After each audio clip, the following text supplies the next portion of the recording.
Hello friends, welcome to CP smart classes. Myself Abhipriya और मैं आपके साथ इंग्लिश के क्वेश्चंस डिस्कस कर रही थी। आज इस डिस्कशन का एपिसोड 4 है। आई होप हमारी वीडियो से आपको बहुत हेल्प मिल रही होगी। और सीटेट और यूपीटेट वालों के लिए ऑनलाइन मॉक टेस्ट सीरीज़ आ गई है हमारे मोबाइल ऐप पे। आप इसको प्ले स्टोर से डाउनलोड कर लीजिए और इसको यूज़ करिए, आपके लिए बहुत हेल्पफुल रहेगा। चलिए शुरू करते हैं अपने आज के सेट को। फर्स्ट क्वेश्चन है, a teacher divides the class in small groups and ask them to discuss and present their views on save environment. Students are free to plan and present their choice and creativity. The teacher is facilitating them as and when required. Which approach or method is followed in the class? Options आपके सामने हैं। Question थोड़ा सा बड़ा है, आप please video को pause करके आराम से पढ़ लीजिए। बहुत इजी क्वेश्चन है, आराम से आप लोग दे सकते हैं। और जिनको इसका आंसर आ जाए प्लीज़ उसको कमेंट बॉक्स में ज़रूर से लिखिए। और इस क्वेश्चन का आपका सही आंसर होता है option number C, constructive approach. चलते हैं नेक्स्ट क्वेश्चन की तरफ। नेक्स्ट क्वेश्चन है, a teacher of class 4 brought some interesting books and distributed them among the students. Then she said, today let's have fun and read this books for our pleasure. This reading is called. Options आपके सामने हैं। Questions को, जितने लेंदी questions हैं उनको please आप video को pause करके आराम से पढ़ के तभी आंसर करें। थोड़ा क्वेश्चन को देख के घबराए नहीं, बहुत इजी क्वेश्चन है, बस थोड़ा सा लेंदी है। सिचुएशन के अकॉर्डिंग सिचुएशन दी हुई है इन क्वेश्चंस में, तो उसके अकॉर्डिंग आपको आंसर करना है। तो इस क्वेश्चन का आपका सही आंसर होता है option number B, extensive reading. चलते हैं नेक्स्ट क्वेश्चन की तरफ। नेक्स्ट क्वेश्चन है, अ 2.5-year-old child picks up his sibling's book and looking at the pictures tells a story. The child is.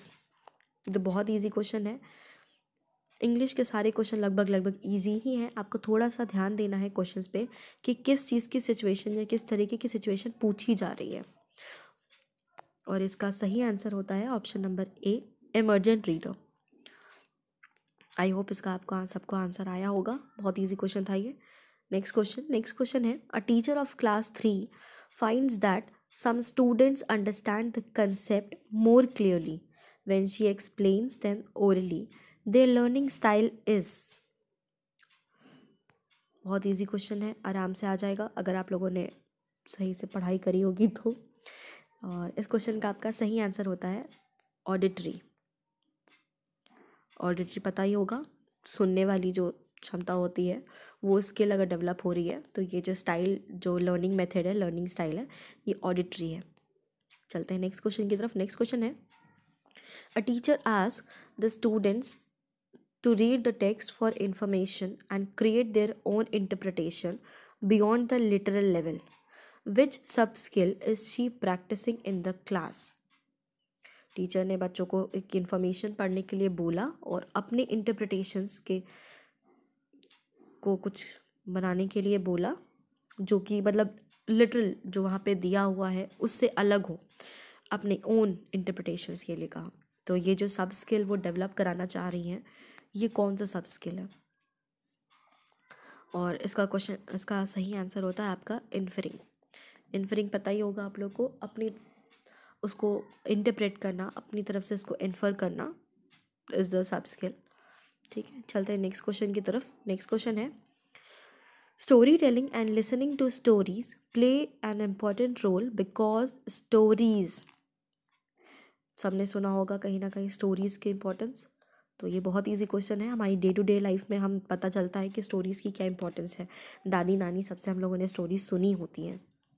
तो बहुत इजी क्वेश्चन है। आई होप आप सब लोग को आ रहा होगा ये क्वेश्चन। और जिनको भी आ रहा हो एकदम से स्ट्राइक करें, प्लीज़ आप कमेंट बॉक्स में ज़रूर बताइए, हमें भी पता चले कि आप लोग पार्टिसिपेट कर रहे हैं इसको सॉल्व करने में। और इस क्वेश्चन का आपका सही आंसर होता है option number A, present language as a whole. समझिए क्या होंगे? स्टोरीज़ बहुत इंपॉर्टेंट होती है, वो हमें सिचुएशन बताती है, समझाती है कि कैसे सिचुएशन में किसने कैसा एक्ट किया, किसने क्या बोला, है ना। तो वो एक लैंग्वेज डेवलप करने में काफ़ी हेल्पफुल होती है स्टोरीज़।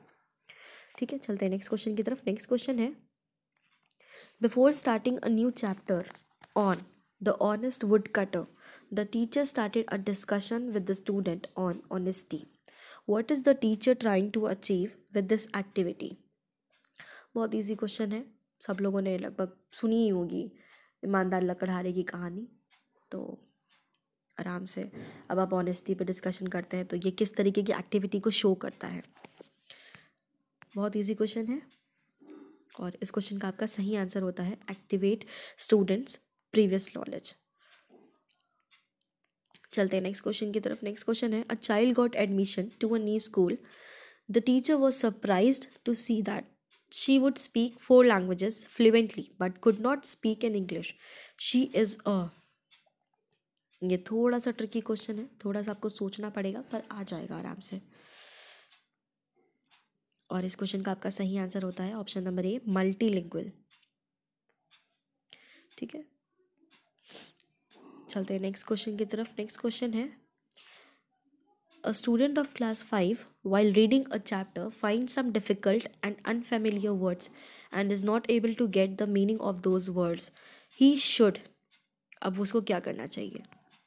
आप लोग भी पढ़ के सोच सकते हैं कि इसको क्या करना चाहिए. बहुत इजी. इंग्लिश में यही तो फ़ायदा है, आप सिचुएशन को पढ़ के आप गेस कर सकते हैं कि उसमें क्या हो सकता है. यही आपको प्लस पॉइंट मिल जाता है. ये बहुत स्कोरिंग पॉइंट, बहुत स्कोरिंग आपका सेक्शन होता है इंग्लिश. आराम से स्कोर कर सकते हैं आप लोग. तो इस क्वेश्चन का आपका सही आंसर होता है guess the meaning in content. हम उस सिचुएशन के अकॉर्डिंग उसका मीनिंग अपने आप इंटरप्रेट कर सकते हैं, है ना. चलते हैं नेक्स्ट क्वेश्चन की तरफ. नेक्स्ट क्वेश्चन है, a teacher of class 5 wishes to teach a complex language structure from the syllabus. She should. अब उसे क्या करना चाहिए? वो कॉम्प्लेक्स लैंग्वेज स्ट्रक्चर को पढ़ाने के लिए उनको क्या करना चाहिए? आप लोगों को भी सोचना ही पड़ेगा, आप लोग भी टीचर बनने जा रहे हैं. बहुत इंपॉर्टेंट क्वेश्चन है आप लोगों के लिए, बहुत ही ज़्यादा इंपॉर्टेंट. तो इस क्वेश्चन का आपका सही आंसर होता है option number B, use a grammar game with a focus on this complex structure. ये पता ही होगा, प्ले वे मेथड, है ना. चलते हैं नेक्स्ट क्वेश्चन की तरफ. नेक्स्ट क्वेश्चन है, as per Noam Chomsky theory the role of language acquisition device LED helps children to.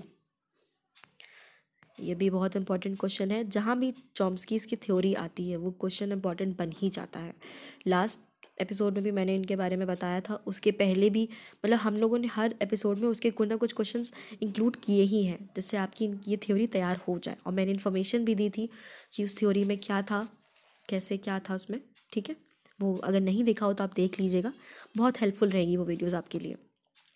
और इस क्वेश्चन का आपका सही आंसर होता है ऑप्शन नंबर ए, जनरेट ग्रामर रूल्स. चलते हैं नेक्स्ट क्वेश्चन की तरफ. नेक्स्ट क्वेश्चन है, which of the following statements is correct. आप लोग आराम से ऑप्शन को पढ़ लीजिए, वीडियो को पॉज करके. थोड़े से बड़े क्वेश्चंस हैं, थोड़े से लेंदी ऑप्शन है, सॉरी. और जिसको इसका आंसर आता हो प्लीज़ कमेंट बॉक्स को ज़रूर बताइए अपने आंसर को, तो कि ताकि हम लोग को पता चल पाए कि आप लोग पार्टिसिपेट कर रहे हैं, ये वीडियोस आपके लिए हेल्पफुल हैं, कितनी हेल्पफुल हैं. ठीक है, और इस क्वेश्चन का आपका सही आंसर होता है option number B, it is difficult to teach English as they use their first language. बहुत सही है, क्योंकि अगर आप उसको फर्स्ट लैंग्वेज की तरह पढ़ाते हैं तो थोड़ी डिफ़िकल्टी आ जाती है. चलते हैं नेक्स्ट क्वेश्चन की तरफ. नेक्स्ट क्वेश्चन है, the study of how words combine to form phrases, phrases combine to form clauses and clauses join to make sentences is known as. ये क्वेश्चन बहुत इंपॉर्टेंट है क्योंकि ये ग्रामर और उसके लिए बहुत इंपॉर्टेंट है. ये भी कहीं ना कहीं ये क्वेश्चन पूछ लिया जाता है. इसको इसको तोड़ देंगे क्वेश्चन को तब पूछ सकते हैं, या ऐसे ही दे सकते हैं, या 2 पार्ट्स को इंक्लूड करके क्वेश्चन बना सकते हैं. बहुत इंपॉर्टेंट क्वेश्चन होता है आपके लिए. और इस क्वेश्चन का आपका सही आंसर होता है ऑप्शन नंबर डी, सिंटैक्स. इसके बारे में मैंने लास्ट वीडियो में एक्सप्लेन किया था, ये होता क्या है पता ही होगा आप लोग को, सिंटैक्स होता क्या है. चलते हैं नेक्स्ट क्वेश्चन की तरफ. नेक्स्ट क्वेश्चन है, English language has dash consonant sounds. ये बहुत इंपॉर्टेंट है क्योंकि अक्सर लोग इसमें गड़बड़ कर देते हैं कि वॉल्स एंड कॉन्सोनेंट को काउंटिंग कर देते हैं, बट यहाँ पे बात हो रही है साउंड्स की. ठीक है, वॉल्स एंड साउंड्स की बात होती है, यहाँ कॉन्सोनेंट के साउंड की बात हो रही है. तो और इस क्वेश्चन का आपका सही आंसर होता है आपका ऑप्शन नंबर बी, 24. चलते हैं नेक्स्ट क्वेश्चन की तरफ। नेक्स्ट क्वेश्चन है कि according to national curriculum framework 2005 English in India is dash in a multilingual country. ये भी बहुत इंपॉर्टेंट क्वेश्चन है, ये पता होना चाहिए आप लोगों को। और जिसको भी इसका आंसर आता हो प्लीज़ कमेंट बॉक्स में ज़रूर बताइए अपना आंसर, ताकि हम चेक कर सकें कि आप लोग पार्टिसिपेट कर रहे हैं। और इस क्वेश्चन का सही आंसर होता है आपका option number A, a global language. और इसी के साथ हमारे आज के 15 क्वेश्चंस यहीं पे ख़त्म होते हैं। आई होप आप लोग को क्वेश्चंस अच्छे लगे होंगे। अगर अच्छे लगे होंगे तो प्लीज़ इसको शेयर करिएगा, ताकि ज़्यादा से ज़्यादा लोग के पास ये पहुंच पाए और उन लोग की भी तैयारी को एक हेल्प मिल पाए। और एक बार फिर से बता देते हैं कि CP स्मार्ट क्लासेस हमारा जो मोबाइल ऐप है वो आप प्ले स्टोर से डाउनलोड कर लीजिए। उस पर CTET और ये UP टेट के लिए आपकी ऑनलाइन मॉक टेस्ट सीरीज़ चल रही है, और उस पर हमारे टेस्ट सीरीज़ अपलोड हो चुके हैं डेट वाइज। आप उसको कर लीजिए, आप लोग के लिए बहुत हेल्पफुल रहेगा वो। तो इसी के साथ हमारे वीडियो को यही ख़त्म करते हैं। Thank you.